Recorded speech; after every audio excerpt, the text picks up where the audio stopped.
kita dapat di perusahaan itu 4,5 dari gaji. Jadi misalkan bulan 7 total ya, bulan 7 sampai 12 itu saya dapat bonus 70 juta. Gila. Tapi jangan tertarik dengan itunya. Tertarik boleh, tapi harus dia dengan proses gitu. Jangan lupakan prosesnya. Poinnya di situ.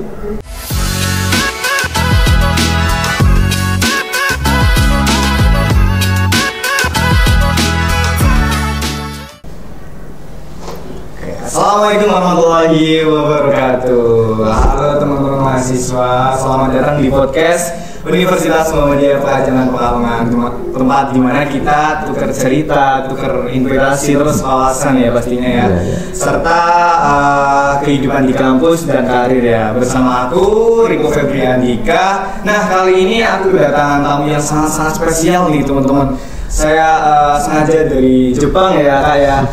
Sengaja dari Jepang ke Indonesia buat jadi narasumber kita. Oke.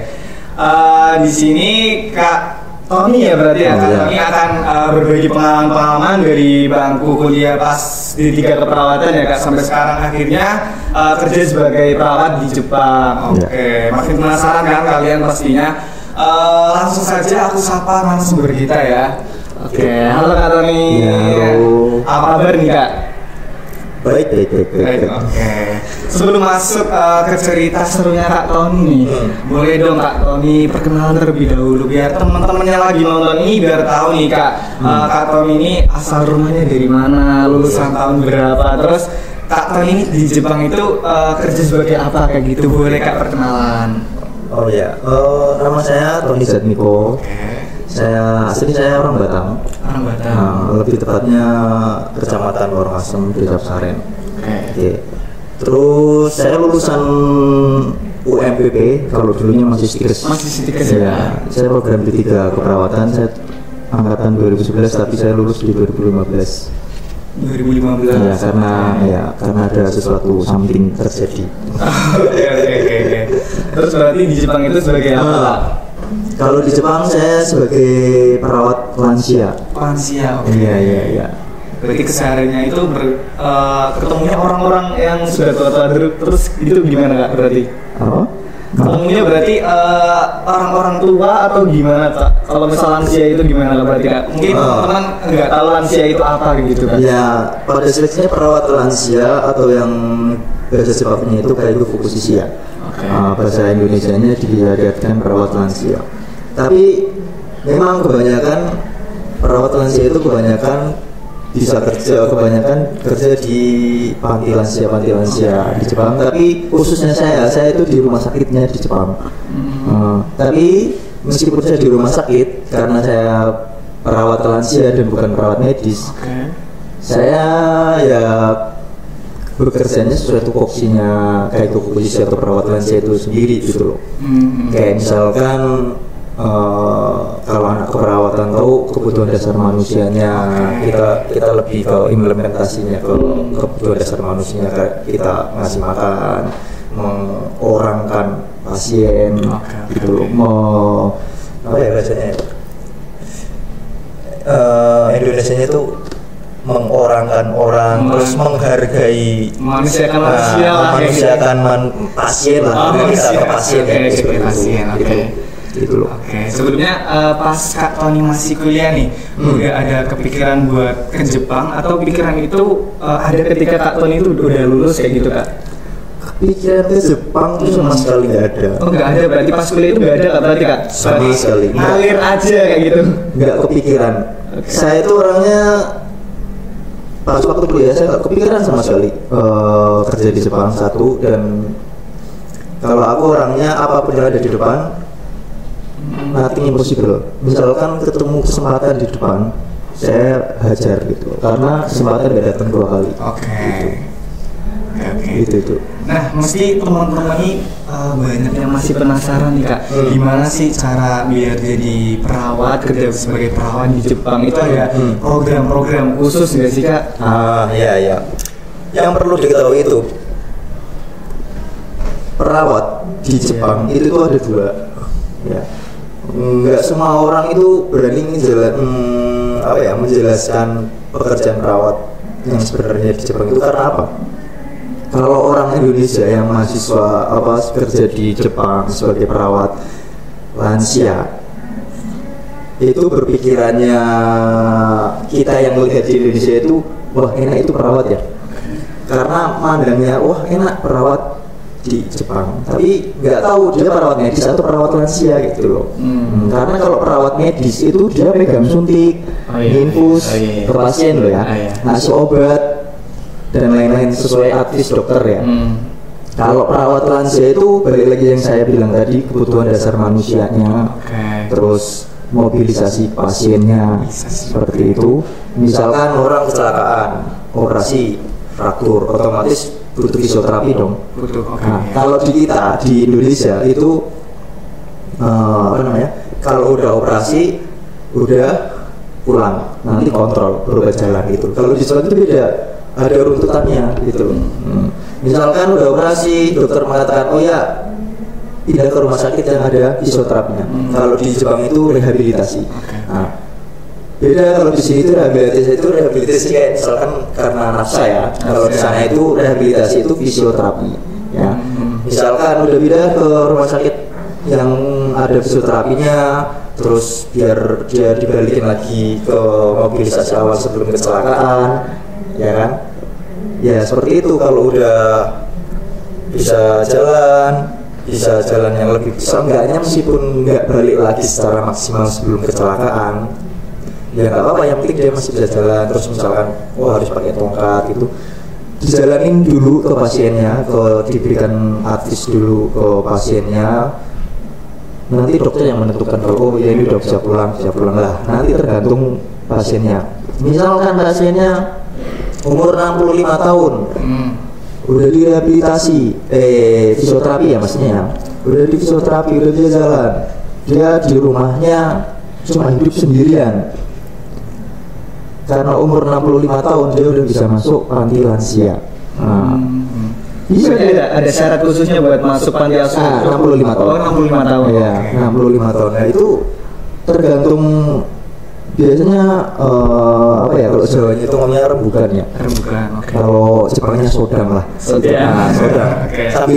Sambil belajar bahasa Jepang itu nggak masalah. Ya itu sambil tadi saya lupa lagi namanya. Rembukan sama keluarga. Misalkan masuk panti, ya udah silakan masuk panti, pilih panti yang mana, pihak keluarga visit ke panti yang tersebut, misalkan fasilitasnya seperti apa. Kalau misalkan dari panti A nggak cocok, ke panti yang B, panti B yang nggak cocok, panti C sampai D, semuanya cocok. Kayak gitu. Berarti ada tahapan-tahapan buat yang sebelumnya Kak Tony ini bisa berangkat ke Jepang, itu ada tahapan-tahapannya nggak sih? Udah pasti ada tahapannya. Ada pastinya ya Kak. Itu apa aja Kak kalau boleh tahu? Terbersit pertama itu, ini saya cerita ya. Saya tuh dikasih tahu malah dari kakak saya. Kakak saya juga lulusan perawat. Kandung berarti. Kakak kandung. Sedikit juga. Dulu masih akademi keperawatan. Akor berarti ya Kak. Itu masih 2004 apa ya? Kakak saya itu selisih jurusan sama kakak saya. Tapi 2 MPP Kak. Iya, di ibaratnya Muhammadiyah Pajangan itu. Ini lole Dakaro di Jepang. Itu Dakaro Jepang. Waktu itu saya masih di Jakarta. Saya juga udah punya kamar bedah operasi, bedah dasar kamar operasi. Saya di RSPAD, saya tinggalkan karena pilihan hati. Terus saya belum punya pilihan itu, sebelum meninggalkan RSPAD itu saya belum punya pilihan. Maksudnya saya mau kemana gitu loh. Kayak ya udah pilihan hati aja, saya berhenti terus pilih. Saya dari kakak saya kan. Daftar aja di, kalau dulu masih BNP 2 TKI, karena BNP 2 TKI, kalau sekarang udah diganti ya. Ya intinya gitu, BNP 2 TKI yang G2G Jepang. Iya, mungkin itu bahasa awamnya itu apa Kak berarti Kak? Government to government. Government to government Jepang gitu loh. Nah, itu perawat lansia dan dia membuka lowongan perawat lansia dan perawat medis. Kayak kalau perawat lansia itu fresh graduate bisa. Karena balik lagi ke tadi yang saya omongin, kebutuhan dasar manusia. Jadi selama kuliah kan kita pasti tahulah kebutuhan dasar manusianya, per pasien apa, mau pilih apa yang dibutuhin pasien apa gitu. Kalau perawat medis itu syaratnya harus pengalaman 2 tahun minimal. Nah setelah itu apply, saya program situ saya milih. Saya nggak pilih perawat medis karena apa? Saya di rumah sakit RSPAD itu rekanan. Nggak sebagai perawatnya, saya sebagai, karena saya kerja di operasi dulu, saya kayak rekanan dari PT. Jadi kalau di Jakarta itu rata-rata kalau misalkan operasi fraktur ya, kalau fraktur itu gampang, tulang belakang atau enggak total tulang belakang, tulang leher atau enggak keni, lutut, itu operasi besar.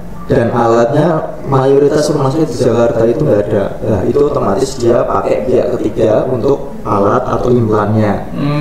Kayak gitu ya. Iya, dapat ya poinnya ya. Dapat. Nah itu saya kerjanya di PT-nya. Nah itu seperti itu. Terus sampai mana? Tadi sampai implannya Kak, itu ada tambahan yang kerja. Kenapa saya nggak pilih, balik lagi, kenapa saya nggak pilih medis? Karena saya nggak berpengalaman di rumah sakit ya sebagai perawatnya. Tapi saya kerja di PT atau pihak ketiganya, jadi pihak PT nggak bisa merekomendasikan atau memberi surat pengalaman ini bahwa perawat yang kerja di rumah sakit ya. Gitu. Jadi akhirnya saya milih Kaigo, perawat lansianya, daftar tes psikologi, tes teori, tes apapun itu di Jakarta, tes kesehatan, lulus sampai akhirnya saya wawancara sama pihak Jepang di Jakarta. Itu proses matching ya. Dan saya udah melalui itu, akhirnya di proses matching itu saya belum rezekinya aja gitu loh. Terus karena sudah terbayang-bayang vibe-nya Jepang, terus saya udah terlanjur nggak punya pekerjaan ya kan. Saya nyari informasi di internet, di internet dari teman-teman, apa ya biar bisa ke Jepang itu caranya gimana ya, karena memang buta, sama sekali nggak ada informasi waktu itu yang nggak ada informasi soal Jepang. Dan saya di program C2G BNP 2TK itu ya karena kakak saya nyari ke Jepang itu harus LPK, lewat LPK. Lembaga apa ya? LPK itu lembaga pemberi pelatihan kerja. Itu di Indonesia ya berarti? Ya di Indonesia. Kalau ya LPK swasta sekarang sudah banyak menjamur ya, udah banyak di Indonesia untuk Jepang ya. Terus atau enggak dari LPK itu atau enggak ya C2G itu. Ya karena C2G itu di tahun itu saya gagal, saya mau nyoba tahun depan lagi kan lamaan. Udah saya nyoba LPK yang LPK swasta itu. Aja banyak pilihannya nih loh. Kita mau ke Jepang itu ada banyak pilihannya. Misalkan magang atau yang bahasa Jepangnya itu jisuse.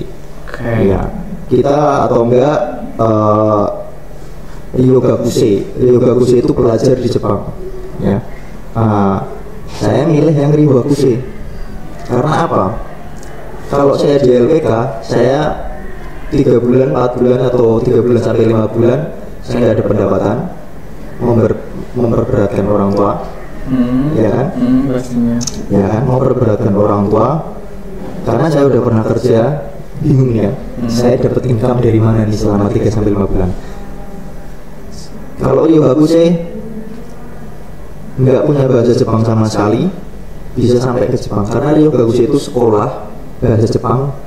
Kalau Ryokaguse itu banyak ya, kalau kita mau dari Gaku universitas misalkan, dari universitas mau lulus universitas, mau daftar universitas gitu loh, kita harus Ryokaguse, itu namanya Ryokaguse ya. Itu bahasa Jepangnya berarti. Bahasa Jepangnya Ryokaguse. Saya milih yang Ryokaguse, sekolah Jepang di Jepang. Karena apa? Kalau kita sekolah Jepang di Jepang itu kita bisa part time. Jadi mindset saya, orang tua ngeluarin 50 juta, ibaratnya kita anggap angka segitu ya, 50 juta untuk prosesnya untuk prosesnya sampai kita ke Jepang. setelah kita di Jepang kita struggle atau berusaha untuk hidup sehari-harinya dari part time-nya itu loh. Nah, akhirnya aku milih yang enak nih, maksudnya menyelam sambil minum air ya kan. Belajar bahasa Jepang dari nol, dan saya juga kerja buat hidup di sana juga. Di Jepang. Berarti Kak Tony ini belajar bahasa di Jepang sambil kerja gitu. Iya. Dan kerjanya pun di panti lansia. Oke. Berarti selain bahasa, itu apa aja sih Kak yang perlu disiapin? Yang perlu disiapin ya. Iya. Diri dulu. Dari diri kita dulu. Oke. Yakin atau enggak, punya kemauan atau enggak. Kalau punya kemauan yakin bisa, karena semuanya nggak ada yang nggak bisa. Terus lawan rasa malas. Oke, ini kan udah cerita tahapan dan seleksinya itu bagaimana ya. Aku mau denger dong, keseharian kerja sebagai perawat di Jepang itu ngapain aja sih Kak? Terus apa bedanya dengan kerja sebagai perawat di Indonesia, itu apa bedanya berarti Kak? Karena perawat lansia ya, dan pengalaman saya di rumah sakit ya. Kan kalau di rumah sakit itu dokter, perawat lansia ya. Oke. Tingkatan ya. Struktur lah, ya kan. Jadi kita apapun yang artis perawat kasih ya lakuin gitu loh. Kayak gitu. Misalkan di rumah sakit saya itu kan mayoritas rata-rata tua ya. Karena kenapa? Masyarakat tua karena angka kelahiran menurun. Jadi kan otomatis kan angka orang tua kan pasti tinggi. Nah, itulah kenapa banyak orang-orang tua yang di rumah sakit di Jepang ya. Misalkan dia bed rest total dengan stroke, ya bed rest total dengan stroke. Terus otomatis kan bed rest total kan tidur terus kan, ya kan. Gimana kita mengurangi resiko biar tidak terjadinya dekubistus, ya kan? Karena banyak bed rest total. Kita tiap 3 jam sekali itu dimiringin ke kanan, ke kiri, gitu ya. Itu tugasnya kita sebagai perawat lansia yang di rumah sakit, gitu loh. Karena ya itu tadi kan kebutuhan dasar manusianya apa. Nah, seperti itu. ADN ya. Gitu loh. Poinnya di situ. Berarti ngomong-ngomong soal kerja nih Kak, kan setiap hari kan Kak Tony di Jepang ya. Itu Kak Tony kalau boleh tahu itu ngekos, ngontrak atau asrama Kak? Berarti Kak kalau bisa bikin rumah sendiri kayak gitu. Kalau rumah belum ya, bukan impossible ya. Karena dengan visa saya bisa kok bikin rumah di sana, tapi dengan syarat yang agak rumit, tapi saya bisa gitu loh. Nah, kalau dengan visa saya ya, gitu. Saya kalau di Jepang itu nggak ada kata kos bro. Ada berarti ya? Nggak ada kos, nggak ada kontrak ya. Kita kayak ibaratnya apartemen. Nah, atau hotel-hotel kayak gitu ya? Kalau di Jepang itu apartemen itu mansion. Kalau apartemen itu kayak tingkat banyak 10, 20, 30 itu mansion ya. Tapi kalau di Indonesia apartemen.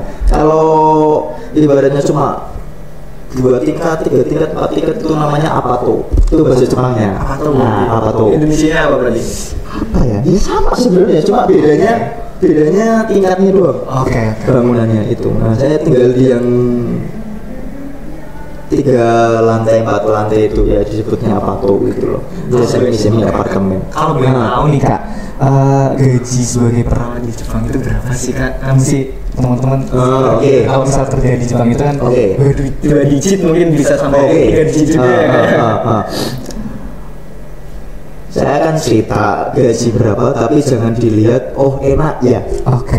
Tapi dilihat enaknya aja. Tapi didengerin prosesnya. Kita harus resapi prosesnya ya. Yang harus garis bawah itu ya.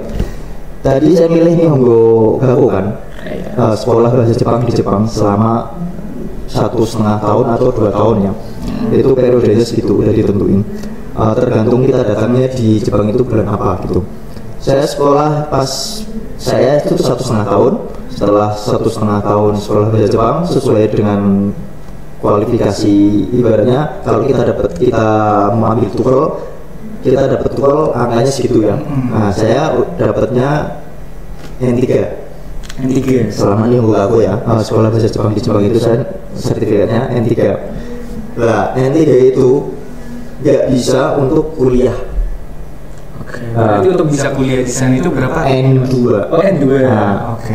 Ada tahapan-tahapan level bahasa Jepang itu ada 5 ya, dari yang terbawah N5, N4, N3, N2, N1. Bahkan N1 itu paling atas di sana, paling tinggi. Kalau N3 itu ada sekolah kejuruan lagi. Nah itu saya berpikir realistis nih. Pas waktu 2022 berarti aku lulus 2021 ya. 2021 itu saya selesai sekolah bahasanya di Jepang. Saya mikir, saya punya N3. Saya mau balik lagi, males kan? Karena saya udah satu di negara maju. Ya kan? Gak munafik juga di negara maju, bukannya saya nggak cinta Indonesia. Kalau saya pulang mau kerja apa? Nah, ya kan? Saya mikir yang bisa N3 itu apa ya? Oh akhirnya saya sekolah kejuruan. Atau enggak sebenarnya kalau di kita itu kayak D1 atau D2. Yaitu perawat lansianya, Semongako namanya. Bahasa Jepangnya Semongako Kaigo Fukushishi. Jadi sekolah kejuruan Kaigo Fukushishi itu perawat lansianya gitu. Itu selama 2 tahun. Setelah 2 tahun dijalanin, terus ada tesnya kayak kalau kita di keperawatan itu uji kompetensi. Hukum ya. Nah, kayak misalkan STR, kita dapat STR-nya itu kita yaitu tes juga, tes namanya vokasi tes negara. Setelah itu saya lewatin semua, baru undang-undang itu berbicara gaji UMR-nya itu segini. Kalau ibaratnya maksudnya ini prosesnya seperti itu. Sesuai UMR itu saya karena di daerah saya agak desa ya. Agak desa. Pelosok banget ya Mas itu. Pelosoknya sih enggak, tapi desa. Saya pelosoknya di Jepang itu berarti bagus ya, Kak? Enggak kayak di Indonesia pelosoknya kan bisa dibilang enggak ada. Kayak daerah Kajen gitu kan. Daerah Kajen.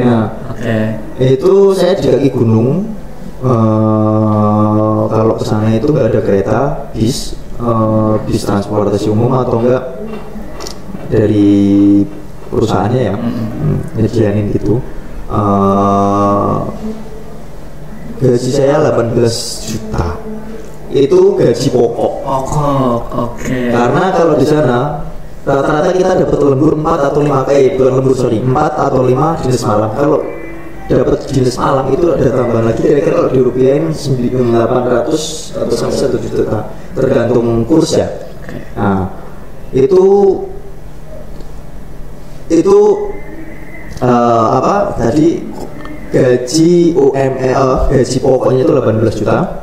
Kalau kita ditambah rata-rata malam 4 sampai 5 kali ya, itu 23 lah, 24 juta. Itu tergantung kurs sekarang ya.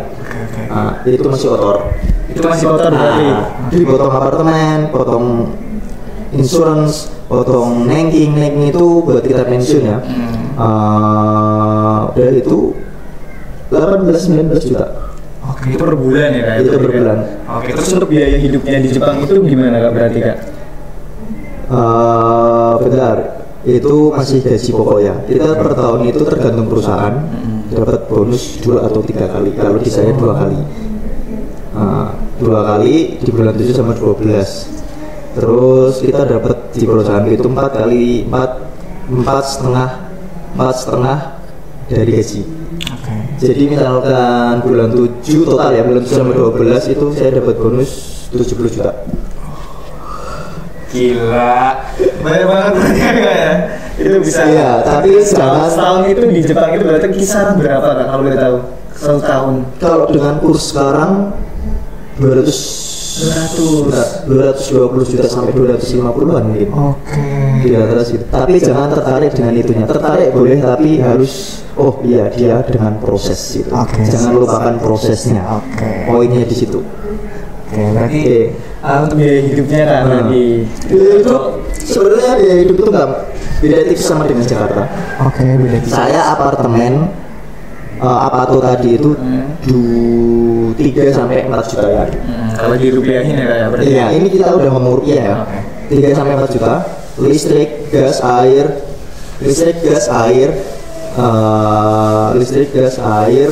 itu internet rata-rata 2 sampai 3 juta. Tadi 4, 3, 7 juta ya. Kita makan rata-rata masak. Nah, kalau misalkan kita dinas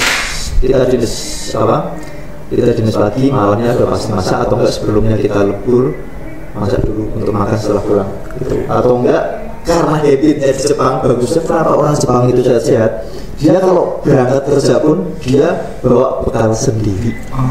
Dan saya udah terbiasa dengan itu. Nggak takut dingin karena nanti tinggal di microwave, diangkatin di microwave itu loh. Jadi tadi udah 7 juta ya, 4 juta sama 3 juta internet dan lain-lain. Makan itu bisa 2 juta loh bro, 1 bulan. Nah, 2 juta. Boros-borosnya 3 juta lah. Ya, boros-borosnya 3 juta, 10 juta. Itu masih sisa 8 juta, 9 juta ya. 8 juta, 9 juta. Terserah mau having fun, mau jalan-jalan. Itu tergantung dari per individu ya. Nah itu aja. Ya boros-borosnya 10 juta, 12 juta lah. Itu paling boros kalau menurutku. Atau enggak kita nabung dari 18 juta, 19 juta tadi.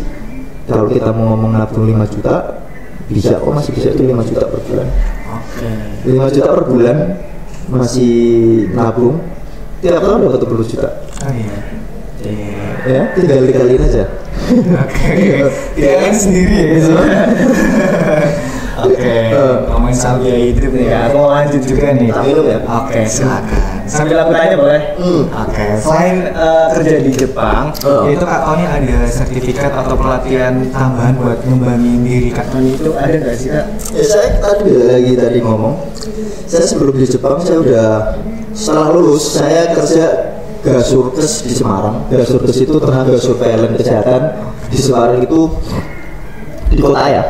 Dinas Kesehatan Kota Semarang itu pada waktu 2016 itu demam berdarah itu lagi tinggi-tingginya di Jawa Tengah, dan di pemerintah kota itu butuh tenaga surveillance kesehatan. Saya sebagai tenaga honorer di sana selama 1 tahun. Setelah itu saya langsung ambil perawat bedah dasar kamar operasi di RSPAD, dan kerja di tadi PT rekanan sesama dokter di rumah sakit itu loh. Itu aja sih saya, dan ya bahasa Jepang sangat produktif ya berarti. Bukan produktif ya berarti. Saya juga nggak kepikiran bisa bahasa Jepang. Cuma jalanin apa yang ada di depan gitu loh. Itu aja sih. Terus terakhir nih apa tips ataupun pesan buat teman-teman mungkin dari keperawatan yang ada di UMBP ya, karena yang ada S1 dan ada profesi. Mungkin apa tips dan pesan buat teman-teman yang mungkin masih ragu Kak buat mengambil langkah besar buat karir mereka itu apa Kak? Sekarang kalau orang dulu itu dunia itu nggak selebar daun kelor. Daun kelor teman. Iya kan, itu orang dulu banget. Ya. Jadi sekarang ibaratnya udah ngomongnya global ya. Kalau kamu pengen berpikiran visioner, berpikiran orang maju, bekerjalah di luar negeri, ambil positifnya, negatifnya mau diambil ya terserah buat ilmu. Yang penting kita harus ambil positifnya gitu loh. Itu aja sih.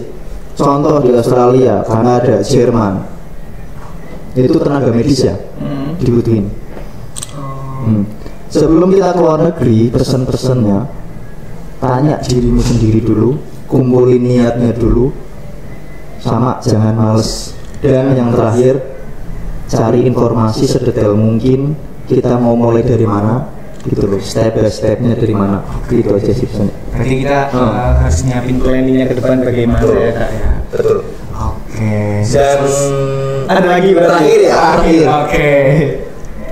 Bukan saya menjelek-jelekkan perawatnya di Indonesia, bukan saya menjelek-jelekkan pegawai negeri di Indonesia.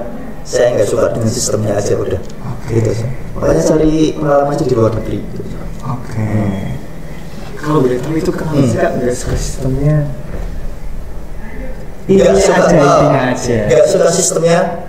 Pasti punya orang-orang tua yang di rumah, tanya aja yang orang-orang di rumah. Oke. Intinya sistemnya aja nggak suka. Mungkin itu aja Kak pertanyaan dari saya buat teman-teman. Mungkin kalau misal mau tanya-tanya lebih lanjut, boleh nggak sih Kak buat DM IG-nya Kak Tony? Terserah. Boleh berarti Kak? Iya, mau di share Instagramnya terserah, tapi poinnya saya orangnya kayak gini, maksudnya orang manusia itu nggak sempurna, ya kan? Ada banyak salahnya. Ambil yang menurut kamu positif, diambil. Jangan ambil yang menurutmu jelek, gitu aja. Oke. Ya, pesannya itu aja. Ya. Mungkin itu aja ya Kak. Jadi boleh berarti ini nanti kita cantumin Instagramnya di sini Kak. Mungkin ataupun kalau misalnya gerbat nge-DM nanti tinggalin aja komentar di video podcast ini ya Kak. Boleh ya Kak. Oh, oke. Nanti kalau sambil Kak Tony melihat video podcastnya di YouTube, mungkin Kak Tony bisa balesin langsung. Oh, oke. Kayak gitu berarti ya Kak. Oh, ya. Oke, terima kasih ya Kak udah. Ya follow YouTube itu juga nggak masalah. Oh ada Kak berarti. Ada, cuma dulu banget udah vakum 1 tahun. Sekarang udah nggak aktif. Ya belum ada niat lagi. Belum dapet pilnya lagi. Ya itu. Oke. Terima kasih banyak ya Kak dari kita. Untuk Kak Tony ya pastinya sukses terus ya Kak. Amin. Terima kasih sudah berbagi pengalaman yang sangat-sangat inspiratif lah menurut saya lah. Iya. Saya juga tertarik dengan ceritanya Kak Tony. Mungkin habis ini saya mau tanya-tanya lebih detail dengan Kak Tony. Boleh. Oke. Untuk teman-teman jangan lupa subscribe, like dan share agar supaya teman-teman juga banyak yang terinspirasi ya Kak ya. Mudah-mudahan. Oke. See you the next podcast berikutnya. Assalamualaikum warahmatullahi wabarakatuh. Assalamualaikum warahmatullahi wabarakatuh.